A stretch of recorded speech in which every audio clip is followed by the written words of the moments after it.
Les decía yo, el presidente de la República ha dado por concluida su última visita oficial al país y ya se fue de viaje de nuevo, anda por Brasil. Me gustaría conversar sobre eso y sobre tantas otras cosas con mi querido amigo Pedro Donoso Müller, que ya se encuentra en pantalla o ya está en la plataforma, y lo voy a poner en pantalla de forma inmediata a don Pedro, que yo siempre le recuerdo, fue nuestro primer entrevistado hace 2 años, y le decía yo el día viernes: hermano, acompáñame el lunes, búscate un huequito para conversar con nosotros, porque yo soy un romántico, a mí me gusta recordar esos momentos en que ahí con 2 fierros tratábamos de montar la contra. Hoy hemos crecido mucho, hemos avanzado mucho, y esto es gracias a ustedes y también a quienes creyeron en nosotros desde el principio, o nos creyeron dignos de venir, sentarse y charlar con nosotros sobre los temas nacionales. El primero, mi amigo querido Pedro Donoso Müller, y gran analista, no solamente amigo, que por eso está acá. Así que lo pongo en pantalla a don Pedro, con el inmenso gusto de saludarte, querido amigo. Hola Fernando, gracias por la invitación, felicidades por estos 2 años y que sean muchos más. Muchísimas gracias, querido Pedro, y gracias siempre por tu apertura con nosotros. Oye, bien, quería yo hacer un panorama general o ir chequeando el panorama general. Vengo de conversar con Aquiles Álvarez, venimos de hablar sobre este distanciamiento que hay con Marcela Guiñaga. Le preguntaba yo también cuál era su rol hoy en el espectro político nacional como agente de oposición. A veces, decía yo antes de la entrevista, parece mirar, al no ser un producto de Revolución Ciudadana, parece mirar los toros desde lejos, pero luego un tuit de Correa le dice a sus propios autoridades locales, a sus propias autoridades locales: oigan, pero ninguno de ustedes salió a defender a Aquiles Álvarez. Entonces, ¿cómo se está configurando la oposición hoy por hoy, en un momento en que parece ser el momento más delicado, al menos desde el inicio de su primer mandato de Daniel Noboa, en cuanto a las convocatorias a marchas, en cuanto a las quejas desbordadas por las desatenciones en salud, en educación, etcétera, etcétera? Hay una oposición consciente de su momento histórico y dispuesta a configurarse como un contrapeso sólido, Pedro. Yo creo que hay una oposición errática que no entiende el momento político, que no entiende el contexto político, que además es un momento y un contexto político muy difícil de entender. Lo hablábamos finalmente en la anterior semana que charlamos, bien entrada la noche. Claro, tú tienes finalmente, digamos, un divorcio profundo entre la realidad y la percepción que aún no logramos entender. Yo siempre voy a repetir esto, ¿no? Es decir, tienes finalmente unos indicadores impresionantes de violencia, el primer semestre del 2025, el semestre más violento de la historia. Tienes, digamos, por ejemplo, que el crecimiento de muertes violentas de menores de edad de entre 10 a 18 años subió en 68% comparado con el mismo periodo del 2024, ¿no es cierto?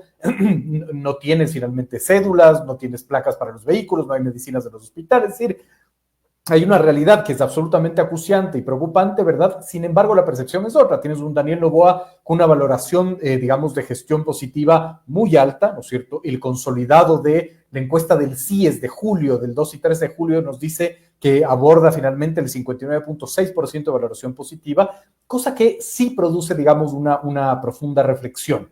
Ahora, sí hay un tema que hay que analizar, lo que es que la diferencia entre Quito y Guayaquil es una encuesta que solo se hizo en Quito y Guayaquil, 820 casos, pero la diferencia de la valoración positiva entre Quito y Guayaquil es bastante pronunciada. Es decir, hay casi unos 10 puntos de mejor valoración de Daniel Noboa en Quito que en Guayaquil, ¿no? Es decir, ahí, digamos, es bien interesante, y ahí sí podríamos nosotros hablar quizás de la tensión entre Aquiles, digamos, Álvarez y el presidente Noboa, si es que esa finalmente tensión provoca que haya una disminución de la valoración positiva del presidente Noboa. Esta es elucubración porque no tengo evidencia y no quiero colegir algo que puede derivarse de la correlación, pero sí puede ser, digamos, un tema. Lo que sí puedo también reafirmar es eso, es la incapacidad de la oposición de entender los nuevos mediadores sociales, diría yo, ¿no es cierto? Primero, de entender este fenómeno de por qué la realidad está devorada por la percepción, y segundo, cuáles son los verdaderos mediadores sociales, cuáles son los intereses de ahora, cuáles son las causas de ahora, ¿es buena idea el negocio de seguir diciendo que, por ejemplo, Noboa es un autoritario poco demócrata, cuando en efecto finalmente la democracia no es un valor importante hoy por hoy, digamos, de la sociedad? ¿No será mejor poner el dedo en la llaga y decir finalmente que este gobierno es un gobierno ineficiente, porque no hay ningún indicador positivo del gobierno, ¿no? El gobierno ha tenido la capacidad asombrosa, increíble, de señalar como responsable, digamos, de la violencia a la Corte Constitucional y derivar la atención. No se habla finalmente que el Ministerio de Defensa, por ejemplo, tiene menos del 13% de ejecución presupuestaria. No se habla que el Ministerio del Interior tiene menos del 20% de ejecución presupuestaria. ¿No será que el despunte de la violencia tiene relación más con la falta de ejecución presupuestaria que con 4 jueces que emiten fallos, digamos, ¿no? Y dicho eso, a ver, me pregunto esto, Pedro, y me lo pregunto de verdad con preocupación. Hacer eso no es caer un poco, es decir, dejar de hablar en defensa de la democracia porque en las lecturas del Latibarómetro esto no parece ser una de las prioridades. ¿No es también un poco renunciar al rol que democráticamente tienes que cumplir como un agente de la política, es decir, y jugar al juego que el gobierno sabe jugar, pero que está un poco divorciado de estos principios y que ciertamente son principios que deben defenderse para quien cree en el contrato social? No es caer un poco en la trampa, caer en el juego. Más bien, yo creo que finalmente seguir hablando desde el deber ser es caer en el juego, ¿no? Es decir, cada vez finalmente que se habla de democracia y que la oposición, y que además la oposición, específicamente el correísmo, escoge el campo de la asamblea para hacer oposición, se equivoca radicalmente, digamos, porque no tiene posibilidad de hacerlo ahí, no tiene margen de maniobra, habla mucho del deber ser, cuando el deber ser no juega finalmente ahí. Escuchas, por ejemplo, asambleístas quejarse y decir que no les dan la palabra, cuando en verdad esa es una preocupación ciudadana finalmente. Yo entiendo la preocupación, es decir, no estoy planteando que no se observe, ¿no es cierto?, la violación a la democracia, la violación a la ley como un tema importante, pero no es el más importante. Quizás hay un tema de priorización de temáticas finalmente, ¿no? Yo creo que al gobierno le golpea más la denuncia de casos de corrupción que el señalarlo finalmente como un violador de leyes o violador de la Constitución, porque quizás el negocio de Daniel Noboa es proyectarse y posicionarse como un tipo que no tiene líneas rojas. Lo dijo en su posición el 24 de mayo, finalmente, y creo que ese es el mensaje que quiere dar, para que así otras funciones del Estado le teman finalmente, ¿no es cierto? Entonces, ahí hay un juego en donde la oposición cae en la lógica de seguir creyendo que tu contraparte sigue jugando a la honestidad intelectual, y no funciona así. Y sí, evidentemente como ciudadano, yo ponía un post en X que finalmente lo que hace falta en este país sí es honestidad intelectual, ¿no? Es decir, esta discusión de si Fausto Miño puede opinar o no, ¿no es cierto? Obviamente puede hacerlo, la pregunta es, ¿debe hacerlo o no? Pero eso es una discusión que el siglo XXI lo tiene, es decir, el rito, ¿no es cierto?, de la sociedad del siglo XXI es el de opinar. Si tú no opinas, no existes, porque si tú no opinas, no tienes seguidores y eres intrascendente, y el negocio es trascender, el negocio finalmente es aparecer. El problema es que equipara las opiniones, y eso es lo que está sucediendo a pesar de que no nos guste, porque la opinión de una persona cualquiera, mi opinión, por ejemplo, sobre medicina y cáncer, es irrelevante. Yo no debería opinar sobre medicina y cáncer porque no conozco, pero si yo tengo los suficientes seguidores en TikTok para ser relevante, mi opinión es igual de relevante que el PhD que se sacó la madre estudiando 20 años en Harvard sobre cáncer y medicina. El tema aquí es que la discusión no solo es de legitimidad, que no es lo mismo, sino de merecimiento. Yo merezco opinar al respecto, y el problema es que quien merece finalmente está derivado de lo cuantitativo, cuántos seguidores tienes finalmente en el debate social, y no cuán legítimo, digamos, por otros factores estás, digamos, establecido para opinar, ¿no?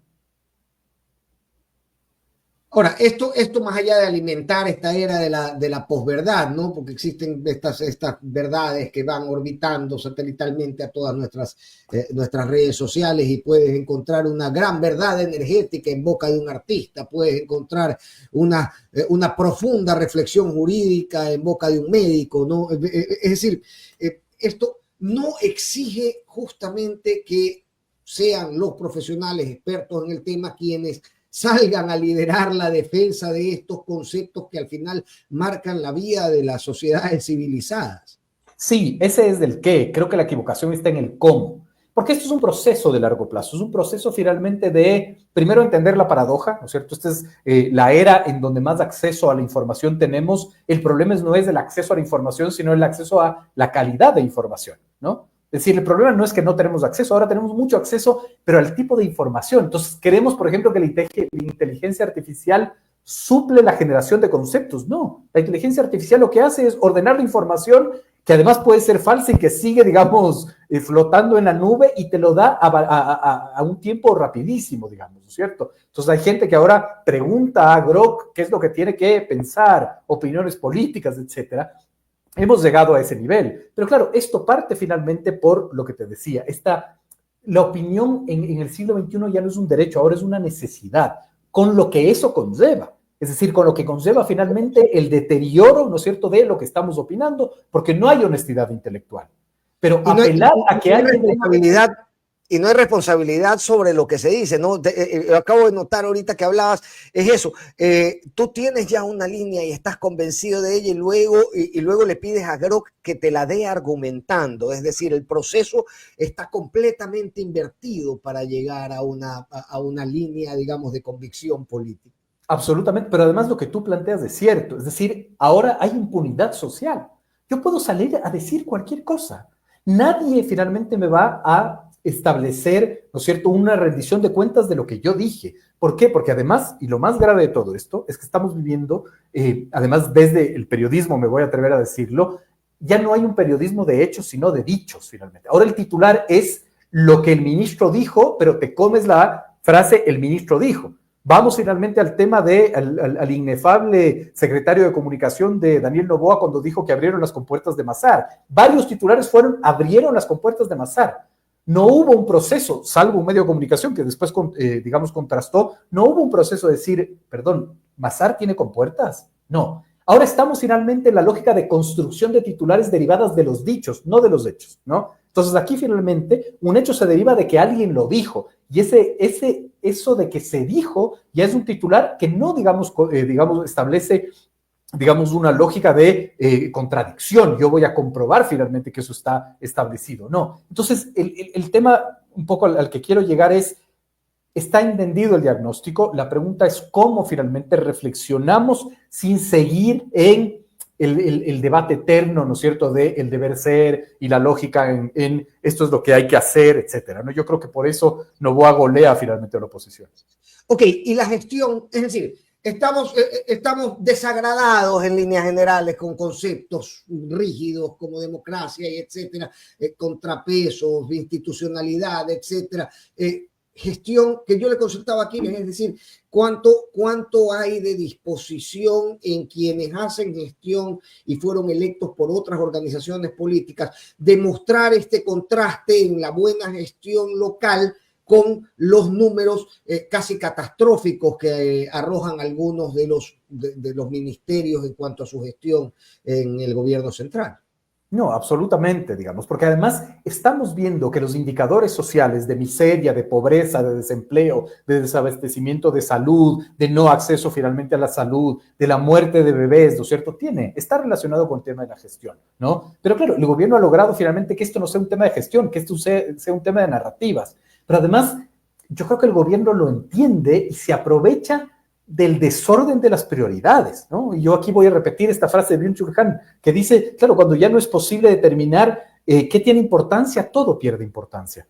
No tenemos socialmente la capacidad de establecer prioridades en las importancias. Por eso, finalmente, es igual de importante en la gran discusión digital lo que se puso la primera dama, ¿no es cierto?, de vestido con la muerte de los bebés. Por eso, finalmente, el presidente de la Comisión de Salud puede salir a decir, no murieron 18 bebés, eso es mentira, solo fueron 2. Y no nos despeluzna absolutamente nada, porque no hay una priorización del debate, porque ya, digamos, todo tiene la misma importancia, ya nada importa, ¿no? Entonces, creo que la oposición ha sido incapaz finalmente de entender estos conceptos, de entender de qué va, pero también creo que hay finalmente una mezquindad profunda, ¿no es cierto?, en las disputas políticas, ¿no? Es decir, quien más se beneficia finalmente de la disputa, diría yo, entre la prefecta y el alcalde es evidentemente el gobierno, ¿no es cierto? Quien más finalmente se relame, ¿no es cierto?, los labios de que no haya cohesión en Pachacuti, que haya diferencias de la Revolución Ciudadana, evidentemente es el gobierno. Entonces, la oposición tampoco ha sido capaz de entender quiénes son sus alfiles, digamos, ¿no? Marcela Guiñaga es un actor político fundamental en la Revolución Ciudadana. Son incapaces de verlo. Yo creo que ahí cometen un gravísimo error, porque además Marcela Guiñaga tiene los números propios de ella, no son de la Revolución Ciudadana. Eso no puedes decir, por ejemplo, de Pavel Muñoz en la alcaldía de Quito, finalmente, ¿no? Con unos valores bajos, con una ejecución presupuestaria deficiente, ¿no? Entonces,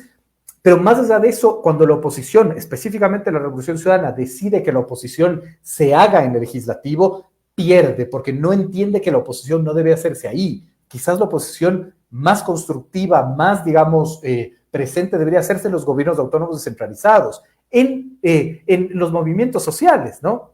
Yo decía, ¿por qué finalmente la Revolución Ciudadana no piensa en que no es una mala idea implosionar como movimiento, ¿no es cierto?, inmigrar a los movimientos sociales, volver a sus raíces del 2007, 2008, cuando Alianza País surge finalmente los movimientos sociales, ¿no? Exacto, porque la arena política está ahorita ya devastada, está cooptada, ¿no es cierto?, está finalmente demacrada, tenemos un proceso de antipolítica brutal finalmente, ¿no es cierto? Entonces, ahí me surge una pregunta, loco, y ¿sabes cuál es?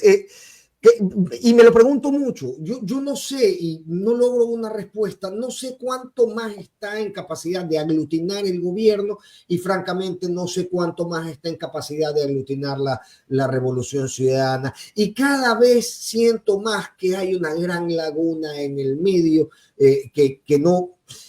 O que va obligada a votar por estas dos tendencias, digamos, por lo que le viene en los medios, por lo que le viene en las redes, pero que realmente quisiera otra alternativa y yo no veo una construcción responsable de esa alternativa, ni desde la oposición, que podría aliarse entre ella y construir una vía adicional, ni en el gobierno la capacidad de seguir creciendo, si se puede, en esa capacidad de aglutinar que ha llevado adelante estos últimos 2 años. ¿Cómo ves las alternativas que tiene esa gente que está quedando en el medio?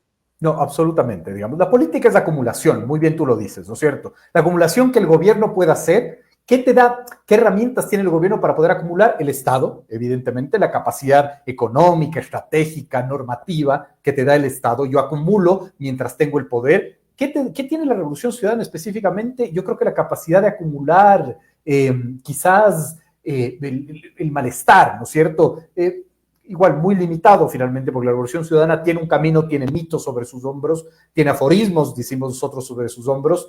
Yo siempre repito esto, ¿qué terror generará la Revolución Ciudadana para que eso no sea una alternativa después de que durante los 10 años, ¿no es cierto?, que gobernaron, independientemente de que nos caigan bien o nos caigan mal, a mí a veces me caen mal, pero independientemente de eso, ¿no es cierto?, los indicadores son positivos, ¿no es cierto? ¿Qué miedo generas finalmente en quizás la clase media en específico para tú no ser una alternativa, ¿no? Pero más allá de eso, estos dos polos tienen unos límites, digamos, en su acumulación, ¿no es cierto? Lo que el Estado te pueda dar y lo que el Estado te pueda desgastar y lo que la oposición te pueda dar. Ese es el momento finalmente para que se construya una tercera vía. ¿Quién lo está haciendo? Nadie. ¿Quién entiende que es el momento? Nadie finalmente, porque quizás es más cómodo acomodarse finalmente o acoplarse a la oposición o finalmente al poder. Nadie está procurando una tercera vía y eso es, creería yo, muy complicado.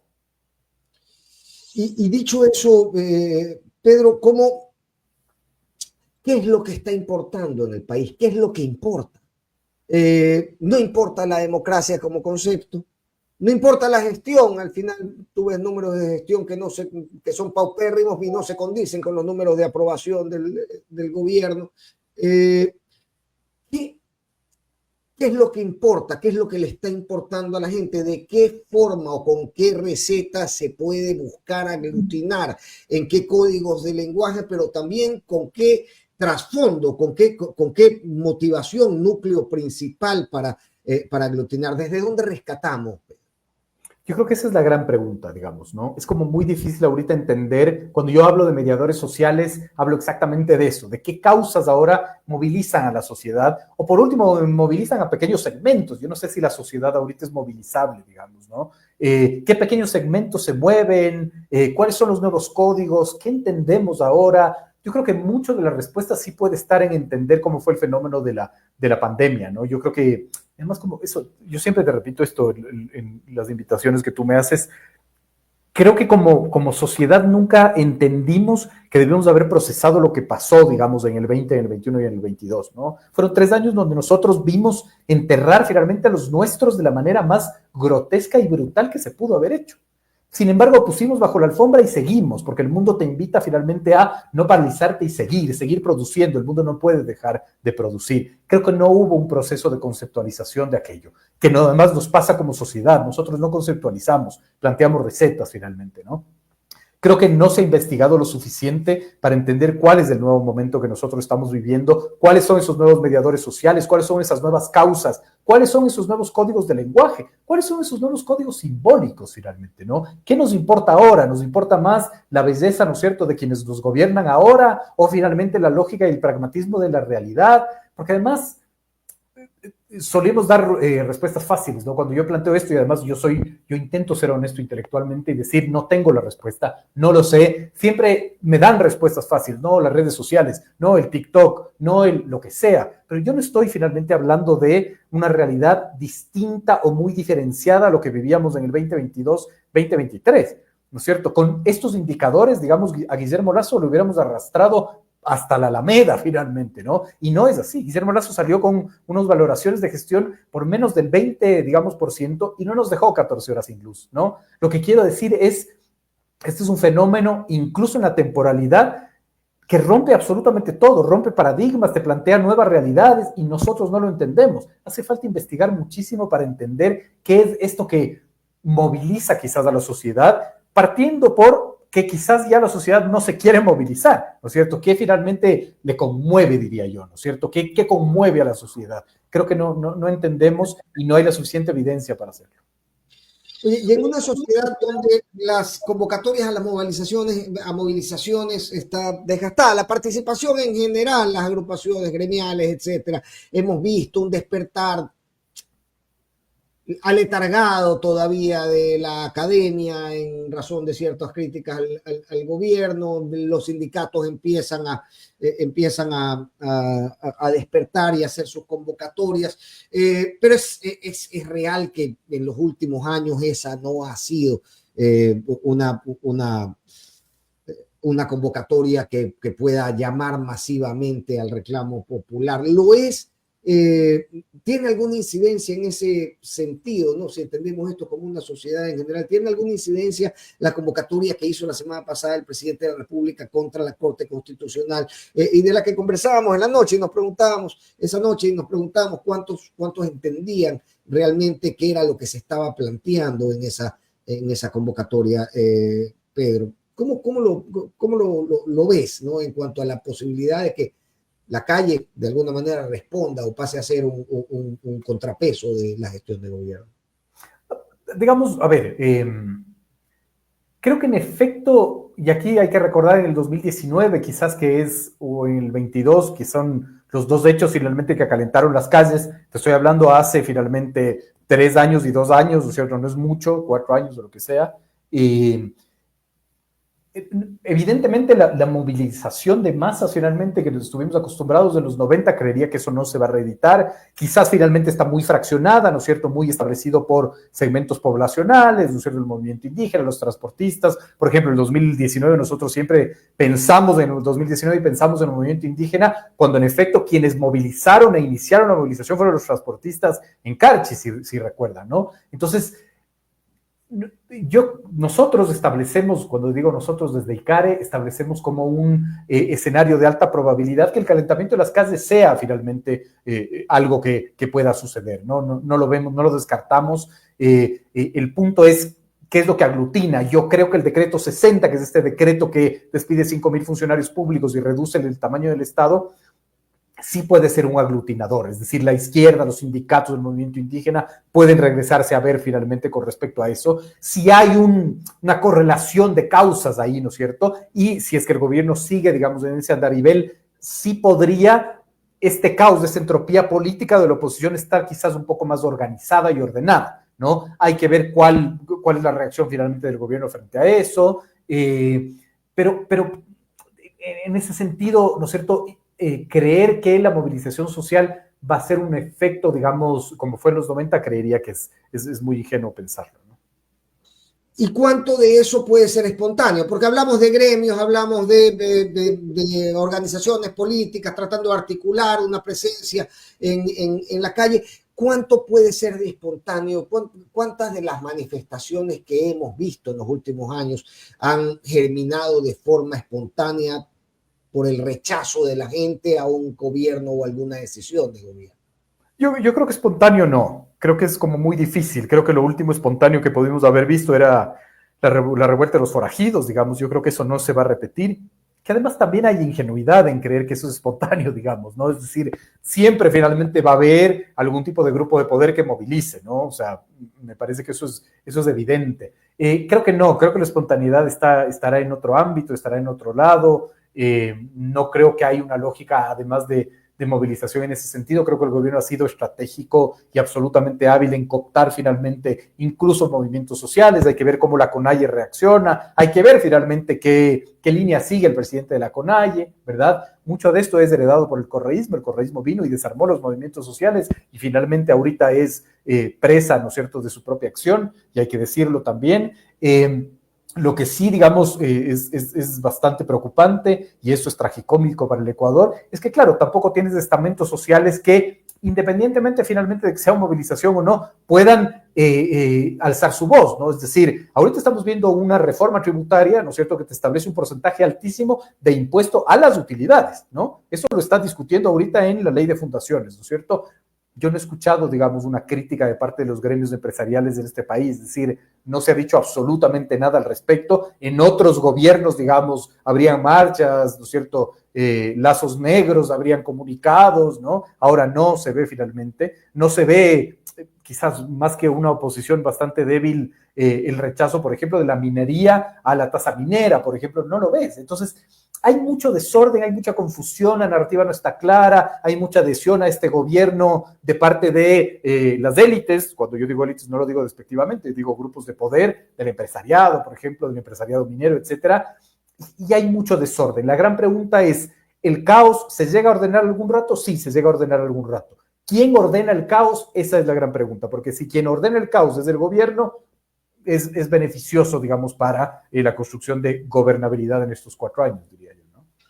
Ahora, ese caos, de ese caos se ha beneficiado también el gobierno. Teníamos agrupaciones de izquierda que se tocaban la puerta entre ellas, pero se sentaban a la mesa y nunca llegaban a concretar un acuerdo durante las elecciones. Sucedió en la primera vuelta y volvió a suceder en la segunda. Y ahí la pregunta es, ¿cómo está configurado ahora que muchas agrupaciones sociales, ahí veíamos a Andrés Quispe que se negó radicalmente, o a los señores de la UNE que se negaron radicalmente a establecer un acuerdo de centro izquierdas o de movimientos de centro izquierdas durante la campaña, ya convocando a manifestaciones populares? Entonces, de este caos también podría salir perjudicado en el gobierno, en el sentido de que aquello de lo que se benefició antes ya no parece estar en la misma orilla. Pedro, ¿le alcanza el oxígeno hasta diciembre para ir terminando? Porque te prometí que lo hacíamos en media hora, querido amigo.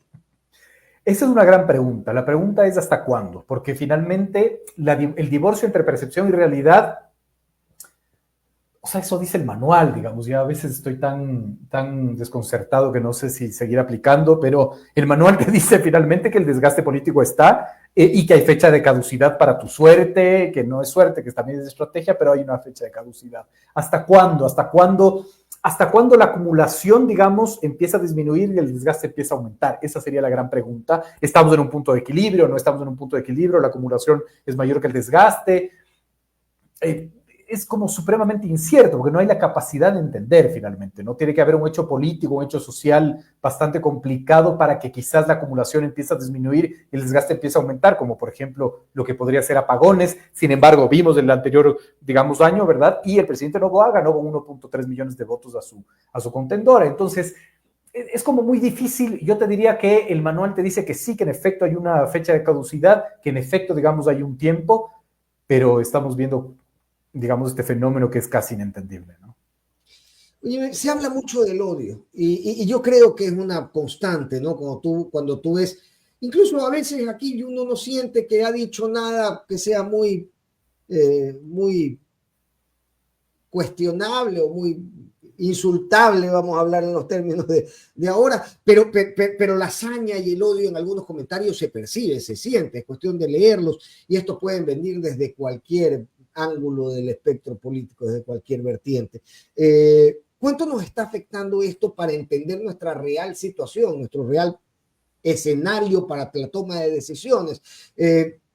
Digamos, si soy capaz de deshumanizar al otro como el villano más perverso, difícilmente puedo tener una visión clara del panorama general. No, absolutamente, digamos. O sea, finalmente, digamos, a mí el odio no me preocupa tanto. Lo que me preocupa es que el odio sea la respuesta a nuestra incapacidad, o más bien a nuestro miedo de los conflictos, digo yo, ¿no? Es decir, el odio es la respuesta que no sabemos conflictuar. Como socialmente no sabemos conflictuar. Es decir, sucedió lo que sucedió en el 2019, nunca nos sentamos a pensar qué es lo que sucedió, ¿no es cierto? Y planteamos dos verdades.